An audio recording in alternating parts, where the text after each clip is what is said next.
الرحمن علم القرآن خلق الإنسان علمه البيان الشمس والقمر بحسبان والنجم والشجر يسجدان والسماء رفعها ووضع الميزان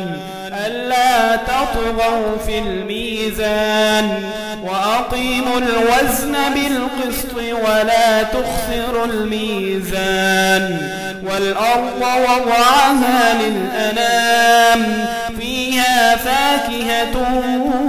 والنخل ذات الأكمام والحب ذو العصف والريحان فبأي آلاء ربكما تكذبان خلق الإنسان من صلصال كالفخار وخلق الجان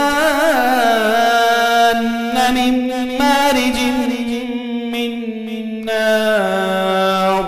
فبأي آلاء ربكما تكذبان رب المشرقين ورب المغربين فبأي آلاء ربكما تكذبان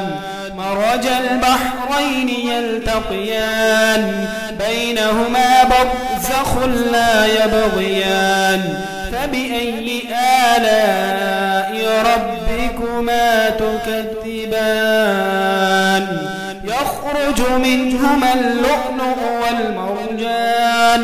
فبأي آلاء ربكما تكذبان وله الجوار المنشآت في البحر كالأعلام فبأي آلاء ربكما تكذبان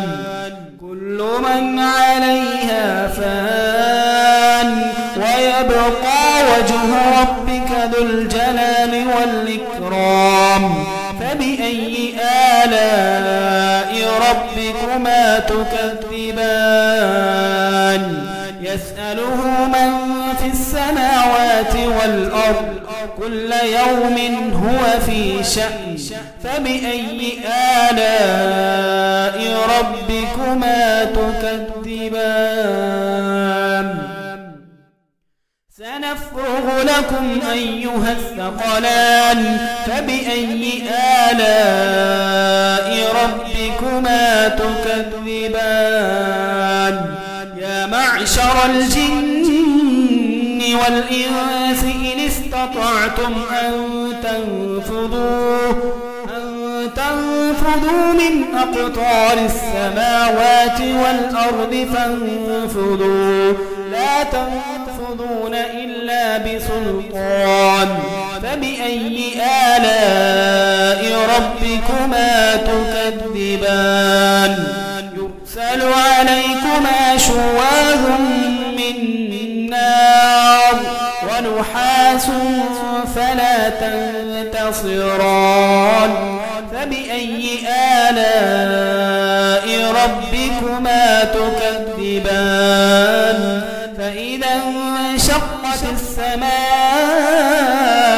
فكانت وردة كالدهان فبأي آلاء ربكما تكذبان فيومئذ لا يسأل عن ذنبه إنس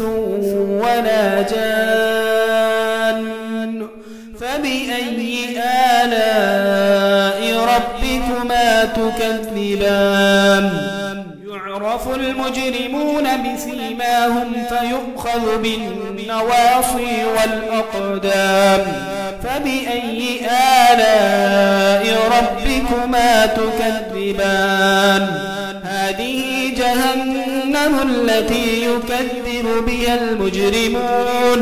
يطوفون بينها وبين حميم آن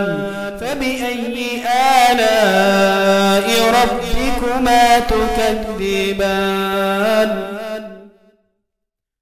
ولمن خاف مقام ربه جنتان فبأي آلاء ربكما تكذبان ذواتا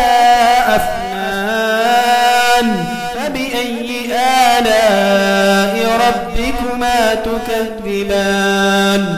فيهما عينان تجريان فبأي آلاء ربكما تكذبان فيهما من كل فاكهة زوجان فبأي آلاء ربكما تكذبان متكئين على فرش بطائنها من استبرق وجنى الجنتين دان فبأي آلاء ربكما تكذبان فيهن قاصرات الطرف لم يطمثهن إنس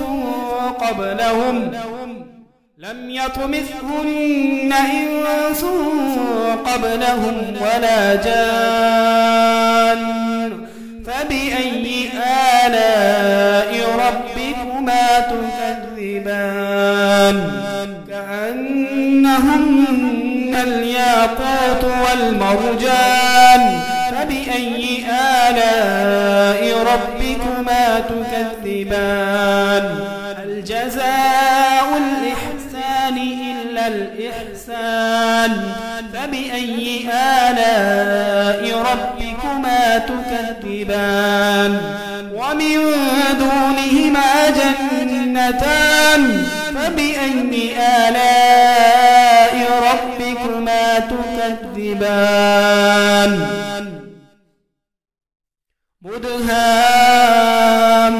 مدهامتان فبأي آلاء ربكما تكذبان فيهما عينان نضاختان فبأي آلاء ربكما تكذبان فيهما فاكهة ونخل ورمان فبأي آلاء ربكما تكذبان فيهن خيرات حسان فبأي آلاء ربكما تكذبان حور مقصورات في الخيام فبأي آلاء ربكما تكذبان لم يطمثهن إنس قبلهم ولا جان فبأي آلاء ربكما تكذبان متكئين على رفرف خضر وعبقري حسان فبأي آلاء ربكما تكذبان تبارك اسم ربك ذي الجلال والإكرام